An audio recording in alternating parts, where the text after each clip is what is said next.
I have kind of a double hat. Until last year, I was an academic working on human-robot interaction in the UK. And then now, like for the last year, I've been working at Robotics, leading indeed, thank you, and the HRI team. So my presentation will be a bit of a mix of research results and maybe what we are working on now with our robots. As a disclaimer, my robots are not as fun and exciting as Jérôme's ones, so I want to manage expectations. But yeah, the starting point of that presentation is really what does that mean to do participatory design, but not just the, let's say, usual participatory design where we have like focus groups with our end users, but what if we try to push that a little bit and turn participatory design into what we called here an end-to-end participatory design, and we will see in a minute what it means. A second disclaimer.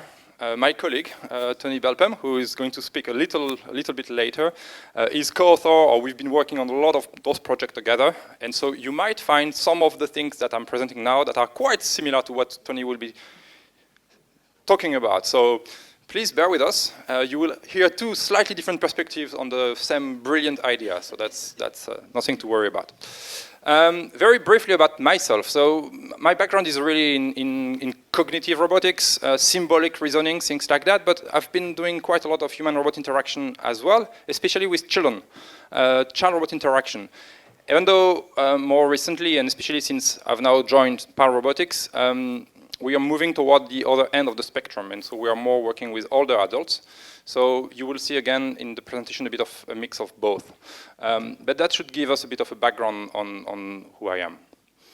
So social robotics, I'm not going to define social robotics. I think we all, actually, well, we will maybe discuss that during the panel later on. But from my perspective, like the main changes that I try to address when I build the social robots are like the fact that humans are just messy, so it's very open-ended. We know where we start, we never really know where we end.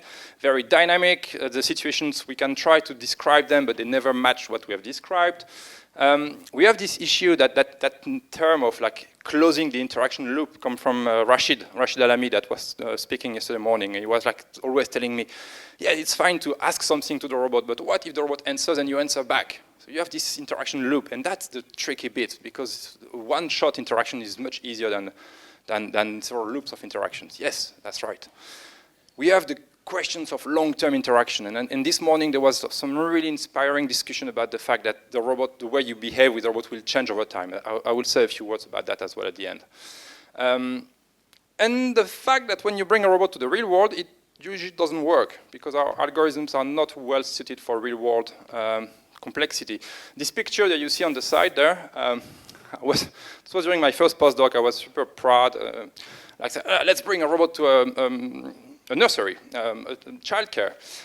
Very cute robot with big goggles, big eyes, and let's bring it for 2 weeks. We will like this kind of long-term studies. That will be really good. After 2 hours, we went back home with our robots completely broken because I mean, when you're a child and you see a nice little robot like that, the first thing you do is you jump inside it, and then you start racing the nursery with it, and the robot was not designed for that. But what is actually the actual reason for that picture is something much more interesting. When we brought the robot to the nursery, immediately that little boy there ran to the box with all the fancy dresses, got the blue goggles that were in that box, and came back and said, look, I look like the robot. This instant need to kind of associate to the robot, to create this kind of, look, we are similar, we are a bit the same. Of course, it was very playful, it was very fun to do that. But it's also really telling about how attuned we are to just try to create links with the robots. Complex ethical landscape. Today, I'm not going to talk too much about that. We had a lot of really interesting discussions yesterday. Maybe I will just have like one conclusion word about that aspect. But I think we all agree at that point that HRI cannot be solved by only engineers or only sociologists or only psychologists. It's an interdisciplinary work. That's why it's fun. That's why I think a lot of us like to do this job.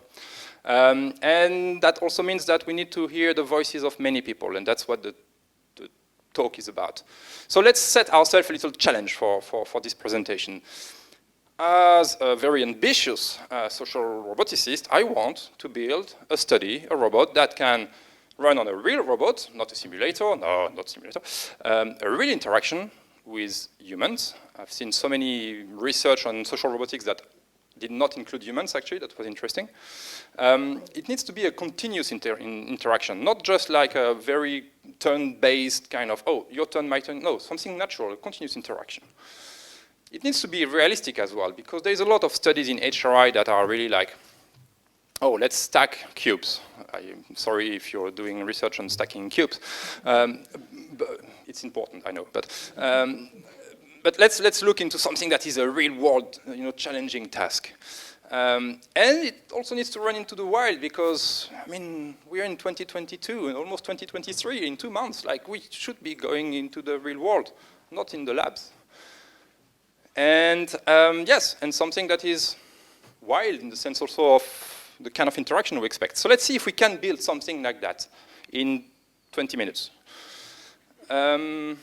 Oh yeah, no, I forgot. The robot needs to be autonomous. No Wizard of Oz. Yeah.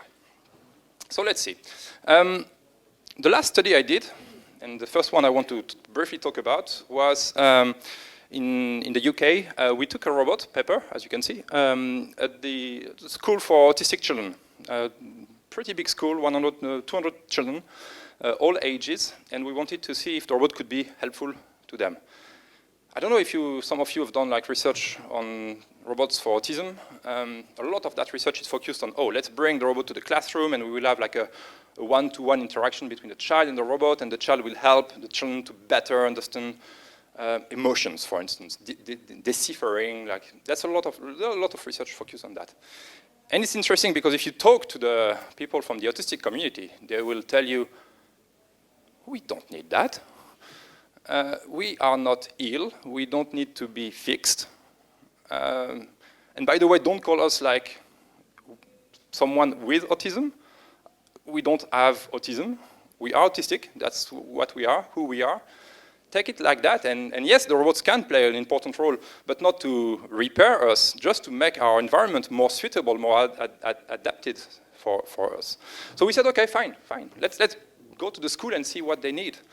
And we did, in that case, the typical kind of participatory design, co-design approach you would have. So first workshop with the kids, we were showing them the robot. We got them to draw on the pieces of paper what they wanted to do, to tell us what they would love the robot to do.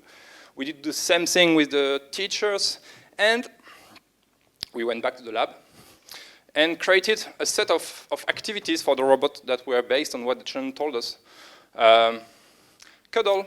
And what does the cuddle robot do? Like Pepper was just extending its arm. The child would come. The robot would slowly, gently close its arm. And then that's it. Reopen the arms. Chat is interesting. When you see chat, you say, oh, wow, they did NLP with autistic children. No, the chat activity was just the robot saying, oh, what do you want to tell me? And then there was a button on the screen of Pepper. I'm done. And so the children would just chat. The robot won't do anything, actually. It was just waiting. And then when the child was done, he would press the stop button. Okay, so we did put that on the robot. We recorded every interaction, how much time the children were spending on each of the activities, how many children were playing with the robot at a given time, at what time of the day, how much engagement we got, what kind of activity they wanted to do. And the robot also, quite importantly, and that came from the participatory design workshop, was not placed in the classroom. It was on purpose put outside in the corridors. So we had one classroom here, one there. The robot was there in the middle of the corridor, and the children would just come and stop by if they wanted to. We would not force them to interact with the robot. There was not like set times to interact. It was just there. We wanted to see if the robot could have an impact on the ecosystem of the school, not just on one child in a pre-recorded or pre-organized interaction. This graph, I mean, there is so many data from that study. If you're interested in interaction with autistic children, then have a look to the paper. It was published last week, very recent stuff.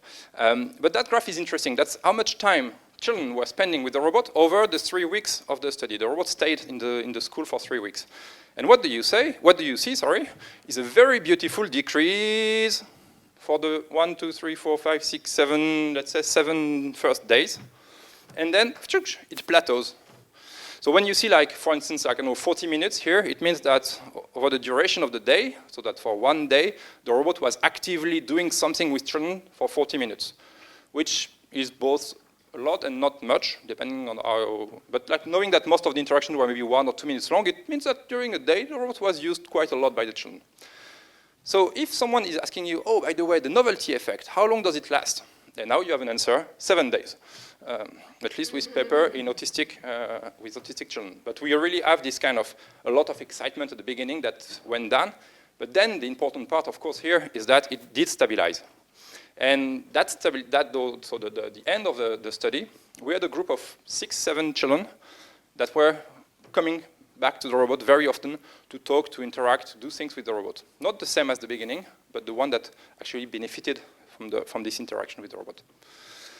Another interesting graph, it's how many children were interacting with the robot at a given time. So you have here the number of interactions, and the color is, like, the blue is just 1 child at a time, the orange is 2 children, the green is 3, and 4 is, the red one is 4 or more. And we were expecting children to come and interact in groups with the robot. That was our hypothesis, actually. And what you see is that no, children did like just being one-to-one with the robot. We had a few, like, pairs interacting toward the end, but most of the interactions were one-to-one. Interesting. It really came from observing the children interacting with the robot. The last thing I'm going to show you here for that study is this result.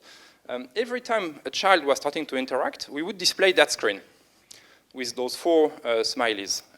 The scale came from what they were using in the school. It's actually, without getting into too much details, it's a bit weird because there's things like the orange one can be like both that I'm frustrated and I'm excited. So that sounds like kind of contradictory. One is a positive valence, one has a negative valence. But that's what the school was using. So we said, okay, fine, we're going to use the same mechanism for the children to report their feelings. And so we did that at the beginning of each of the interactions and at the end of the interactions. And that diagram, that Sankey diagram, shows, of course, the evolution of feelings self-reported by the children at the beginning and at the end of the interactions. The good news, I suppose, is that a lot of them were happy at the beginning and still happy at the end. So at least. And we can see that a significant amount of them started angry or sad or frustrated and ended up happy here. But we also see the opposite, especially the one that started happy and ended up angry, which is not a great result. Actually, most of that comes from the fact that the robot was not working as they wanted, or they were becoming frustrated because they wanted the robot to tell a joke and the joke was not funny, or things like that. But I really encourage you to have a look at the paper because we kind of discussed that a little more into details in the paper, but very rich data when you just observe how the children were interacting with the robot without giving them too much, like a set script. A lot of things were happening.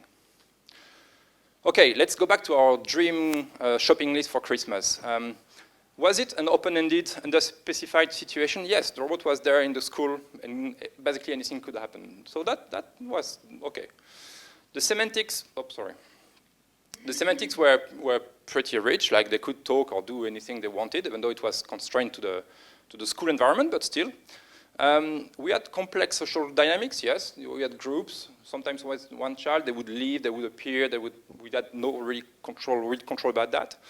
Did we close the interaction loop? Well, in some sense, yes. In the sense it was like the interaction was more than one shot, but the games or the activities were well defined, so it was a simplified case, I suppose. Were we able to sustain long-term autonomous social interactions? Yeah, like for 3 weeks, the robot was still used, so that's not too bad. Was it robust in the real world? Yes, it was deployed in a real environment, and we were not controlling the robot was there. However, was it really autonomous? Yes, the robot was autonomous from a strictly speaking point of view, but everything was child-led. The children would tell the robot, oh, I want to do that. So it's not the kind of autonomy that we are really thinking of. So, okay. I'm going to go extremely quickly on that second study, because I think Tony will tell you more about that, but that's the work done by Emmanuel, who is sitting there. This time we wanted the robot to try to see if the robot could learn how to behave. to be like a bit more like socially autonomous. So we had that setup, tabletop interaction, the child doing a game, and the robot providing some support to the children. Specifically, the game was about like food chains, so the children had to learn which animal could eat which other animal or which food. And for that, they had to move the little animals on the touch screen. The robot would tell them, "Oh, are you sure? It seems to me that the frog looks really hungry. Maybe you should help the frog to eat something. Or who do you think can eat apples or things like that?" What was interesting here is that the input state and the output state were huge. Like the input state, 200 dimensions. That was all the previous interaction that the child did with the game. That was also the kind of feedback that the child got from the robot. And the action space was all the possible actions that the robot could do with the game. Like pointing to that object, telling the child to do that, or encouraging the child, things like that. So like if you're doing a bit of reinforcement learning or like machine learning, training a system on an input state of more than 200 dimensions and an action space of more than 600 is a bit scary. I think Emmanuel did it because he didn't know, probably, I suppose. This is a video, but actually I forgot to put the video in the PDF, so that won't show. But it was just to show you how it looked like. The children were moving the things on the table. The interesting thing, so I'm not going to say more about how it actually works. I'll tell you a few words about that in the next few slides. But the interesting thing is the robot learned. So what you see on that screen, the first line is during the supervised phase of the experiment. So for 25 children, so you have C1 to C25, each column is a child. The robot was supervised by an expert, a teacher, that was telling the robot what to do and what not to do. And the robot would start to suggest actions, or the teacher would say, yeah, do that, or no, don't do that. And then for the second half of the children, the other 25, so C26 to C50, we have what the robot was generating automatically. And there's two things that are interesting to observe here. For the supervised children, we can see that the human being controlling the robot, did choose different actions depending on the child. Not very surprising. So we had actions like drawing attention to the child to something, moving an object close to another one, moving something away, congratulating the child, encouraging the child to go further, or reminding the rules. And we can see that, for instance, C15 here did not get a lot of congratulations, but maybe a bit more encouragement than, for instance, C10, etc., which is expected. Like depending on how the child behaves or does or perform, then you get different feedback. And the robot, using machine learning, was able to learn an autonomous policy that was also able to adapt to each and every child. You can see that from child 26 to child 50, we get a different profile of actions. Maybe one thing that looks a little bit surprising to you is that here we had a lot of examples of congratulations. So it seems that the teacher was really showing a lot of situations where they should encourage, like say, oh, well done. And then the robot generated way more encouragements there and less congratulations. So it seems that the robot was even able to learn a policy, an action policy from examples that leads to a distribution of activity that is not the same for the second half of the children. Emmanuel will be very happy to tell you why. But it's just also interesting to show that we were able to generate an action policy that was not pre-scripted, pre-recorded, where we would provide the same kind of feedback to every single child. I'm going to skip that. I'm going to jump directly to the next study I wanted to tell you about. It's an extension of the same principle. So that principle, we call it Spark. That's what Emmanuel was working on. And it's the idea of little by little teaching the robot how to do, and at some point letting the robot do, using machine learning to learn a policy. So we did that with another of my students. We applied the same idea to this gym coach study. So the robot was there, encouraging actual participants, to keep up with their training exercises. So they were all taking part to something called Catch to 5K in the UK. That's a public healthcare program that tries to get people to get out of their couch and go up to the point where they can run for 5 kilometers. So it's a 3-month program, and every day you have to run a little bit and a little bit more and a little bit more. And some people go to gyms and they ask some coach to help them with that because there's a pretty high dropout rate. you need to run quite a lot and so on. And the student, Katie, who worked on that, she started her PhD by looking at going to occupational therapists and try to see how they were helping the people. And okay, so she observed, and then she asked them, so can you tell me when do you encourage people, what do you tell them? And yeah, of course, and then the people describe what they're doing. And then when she observed, that's not at all what they're doing. And okay, we say, okay, fine, interesting. So let's do that. So in that case, we worked with that guy here, who was a gym coach. He was working for the university. And we spent a lot of time with him, like saying, okay, so you get someone for 3 months, he has to run every day a little bit. So what do you tell him? Oh, I'm going to encourage him. Oh, okay. And what do you do? Like, this kind of guy, like a little bit, like show off. Like this one, I like to challenge him. And every day I would say, come on, you could do a bit better. But that other person, I can feel that she's not so confident, or he is not so confident. So I take it more like, like supportive style. Yeah, well done. Next week we'll try to do even a bit. Okay. So we did sit with that guy for quite a few hours, trying to figure out with him what was the best possible heuristics, rules, that we could encode on the robot. And we did that. We did encode the rules on the robot. But at the same time, we got him to for a couple of, so out of 3 months, for a month and a half, to control the robot and to tell the robot what to do at a given time.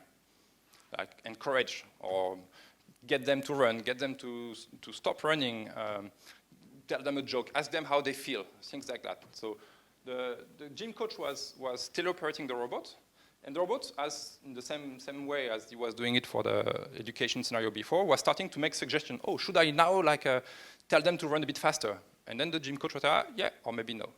And after a month and a half, the gym coach was still there to pretend he was doing something, but it actually wasn't doing anything. The robot was working completely alone. So to summarize, we had on one hand the rules, the heuristics that came from the gym coach trying to verbalize what he was doing. We had the orders, the comments that the gym coach gave when he was actually trying to control the robot to help people. And we had the resulting autonomous behaviors. Can you guess how it looks like, the result? Well, I'm going to skip that. So, when you run the robot in this heuristic mode, this diagram gives us the distribution of actions done by the robot. So for instance, in the heuristic mode, the H mode, we had a lot of challenge action.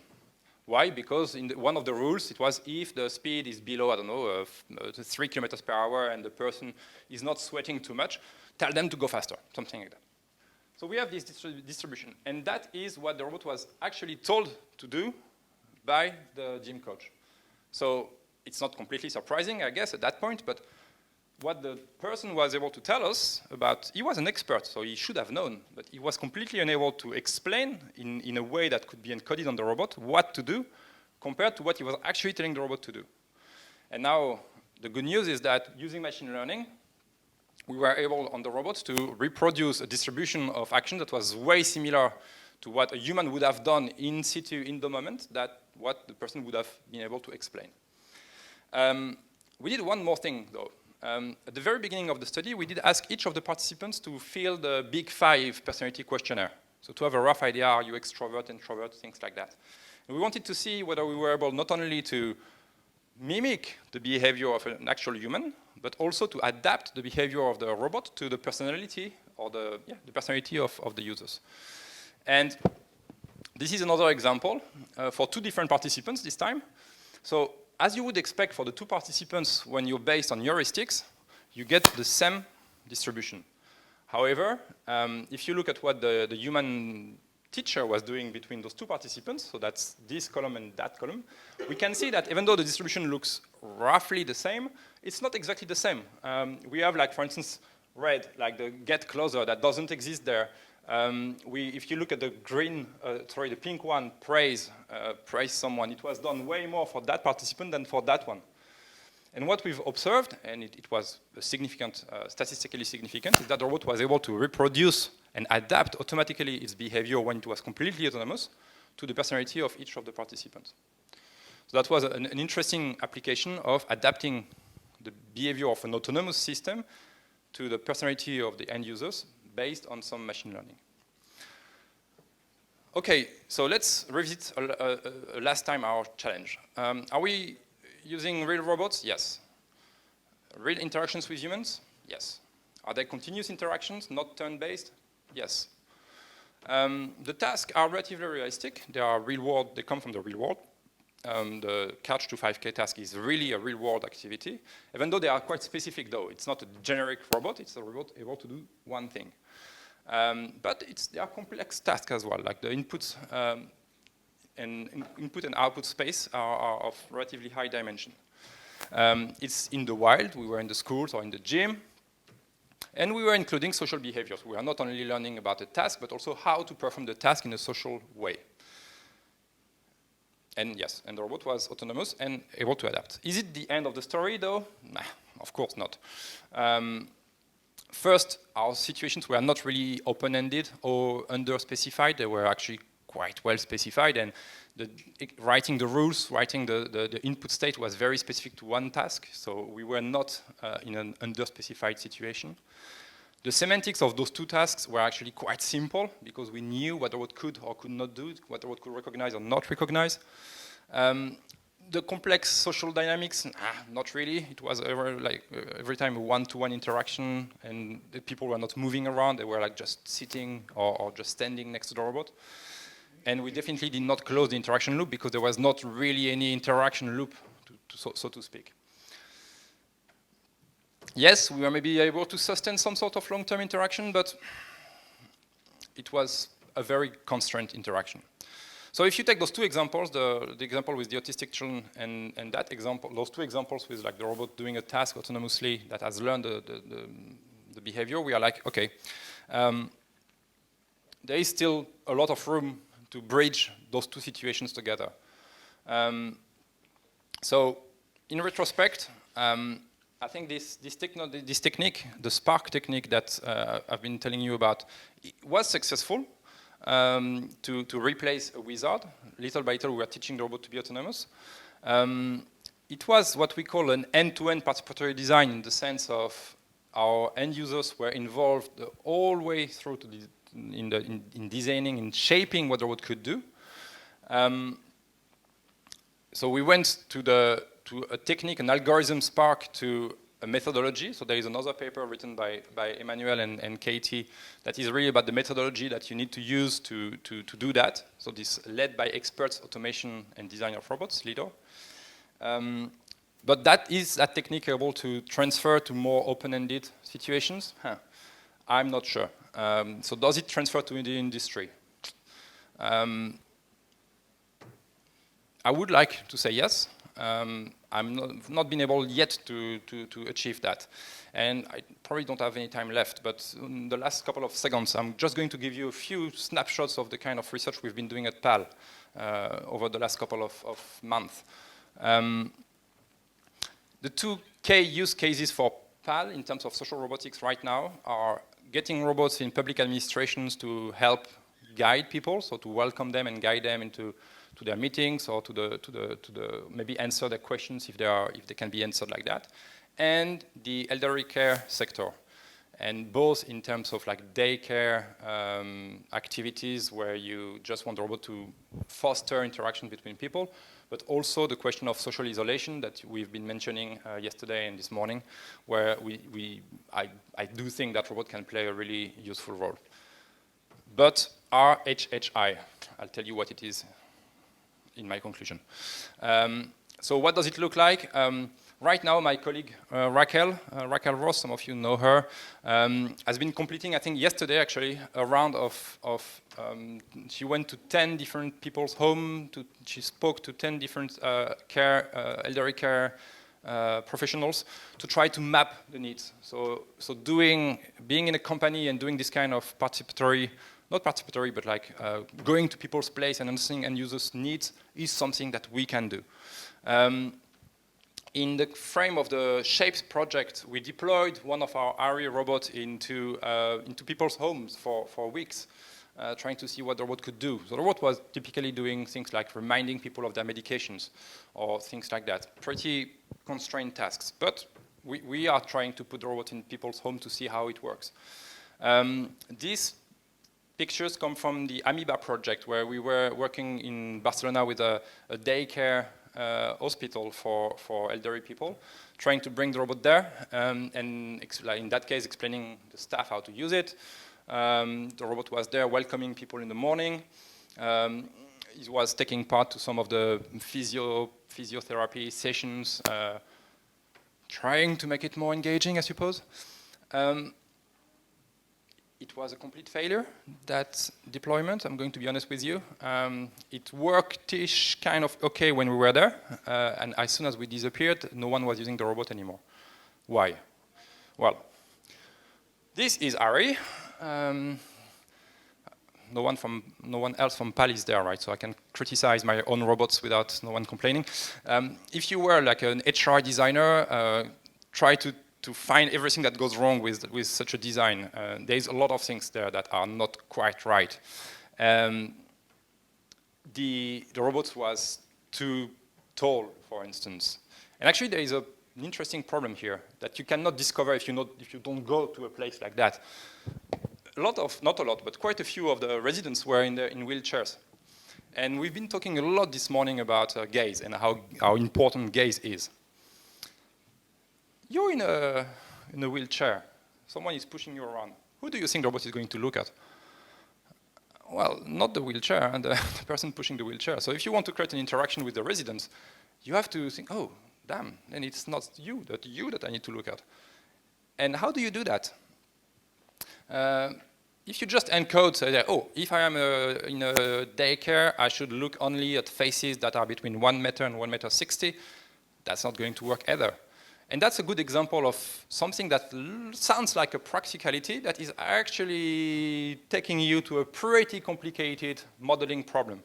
How do you model the context of your interaction so that you know that in that specific situation, if there is one person pushing another one in a wheelchair and you are in a daycare hospital for elderly people, then maybe the person you actually want to interact with is the one in the wheelchair.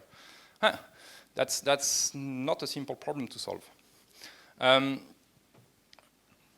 There's many other things that do not work with that robot. The face of the robot is a problem. I think like Jérôme this morning said a lot about the fact that Pepper has that fixed face. Ari has screens for the eyes, so it's a bit better, but still at the end of the day, we have this very kind of smiley robot. It's funny, one of the first things I did when I joined PAL was to reprogram the eyes so that they could be expressive. Try to put like a sad eyes with a smiley robot. That looks like a Halloween robot. It's actually quite fun. The robot also, there is something that we only discovered, I guess we could have guessed before, but we only discovered when we went in this place, is that the robot is big, and it's kind of okay, except that if you're not here, the nurses they don't dare pushing such a big machine around, so they'd rather leave it where it is. And all the scenarios of, oh, the robot will welcome the people in the morning, that just didn't work because the robot was stuck in the corner outside of the main hallways. So a lot of things like that were only discovered when we actually took the robot to the field. So I'm finishing with that last slide. Maybe a couple of take-home messages from our experience as a company trying to take robots to the real world, to end users. And a lot of those ideas will resonate a lot with the discussion we had this morning. So yeah, what I was saying, practical issues are typically overlooked by researchers because they do not look very fancy or very exciting on the surface. But this example with the wheelchair is actually a really good one because trying to find a way of explaining the robot that, yeah, it depends, it's very interesting in terms of semantics, modeling, things like that. So to discover them, do co-design, but co-design in situ, go to the place. One thing that is also really important, design for your end users, but your end users are not always the one you think they are. The adopters of your technology are going to be the secondary users, like the carers, or the teachers, or maybe the parents. So you need to design a robot for them, especially like in the context of care, like it needs to be easy for carers to use the robot, otherwise it doesn't make sense. The needs of the users are not always the one we think they are. we always think in terms of, oh, let's develop a couple of really nice interactive activities for our robots because otherwise they won't use it. I think the most successful activity in the, the most successful activity in the robot for autistic children study was the jokes. That was working so well. But the second most useful activity was the robot that was just listening to you without doing anything. The children would come and talk to the robot because they just wanted something, someone to talk to. And it didn't matter that the robot was not listening to them, or well, was not actually listening to them. So you only know that if you design with all the stakeholders. Robots do not live in isolation. Think ecosystem and embrace misuse of the robot. When you give the robots to your users, they are not going to use it the way you intended it to be used. And actually that's okay. Maybe that's actually the way they want to use it, the way it works for them. And that's also what I like when I say ecosystem. A robot is not just developed for one interaction. It lives in an environment that has its own constraints, its own dynamics that will impact the way the robot is used at the end, and that's fine. And maybe the last one is also something we've been discussing this morning. We talk a lot about novelty effect, and we say, oh, we need to do long-term interactions because after the novelty effect, people will behave very differently with the robot. Yes, that's true. But it's not only that. It's the fact that over time, we develop routines, habits with the robots that were not there at the beginning. And Selma Savanovic has worked a lot on that, and she coined the term mutual shaping, where the robot shapes the way people are using it, but the users are also shaping the way the robot is used or makes sense. So don't forget that, and that's only something we can see after a long-term deployment. So that's also what Veronique was saying this morning. All right, so that's it. I promised that I would tell you what HRI stands for.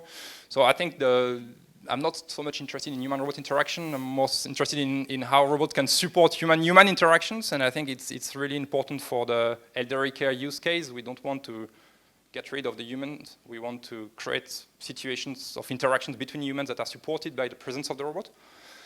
And yeah, when we put robots in the society, we work a lot on the how, but let's not forget the why as well, what we want to do with that. Thank you. We are hiring.